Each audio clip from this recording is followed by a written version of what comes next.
Who goes first? Let that bitch go first. Whoa. DJ, kick that shit.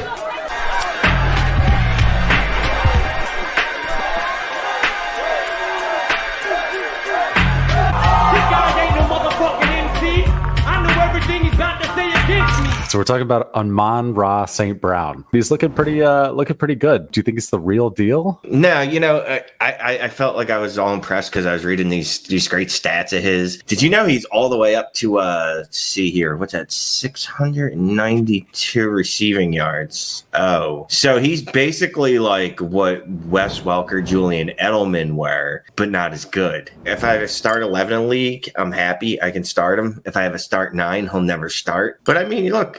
If anyone's willing to give you a first for him, you need to move on. If anyone's willing to give you more than 1 second for him, you need to move on, is what I'm thinking. Regardless, if he doesn't get a quarterback this year, even if he gets just one, like even if he goes into 20, I wouldn't draft one. Well, I'm just saying, at 110, you could probably get Desmond Ridder if you want to shoot for upside. Breece Hall or a 23 second, a 24 first, and a 24 second. See you, Breece.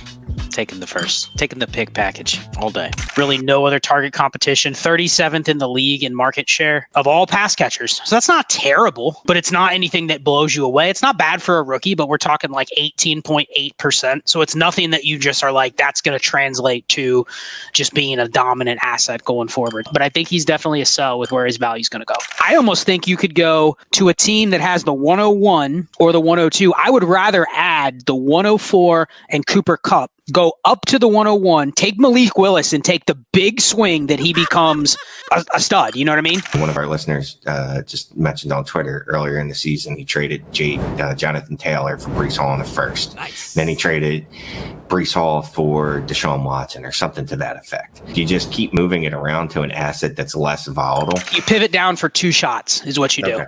You pivot down to DJ Chark in a second. Okay. You just take 2 shots. Juju or Amon-Ra St. Brown? I'd take Juju over him any day of the week. If anyone wants Amon-Ra St. Brown, you can come get him for the price of Juju Smith-Schuster. I don't think Malik Willis is good enough, or I should say...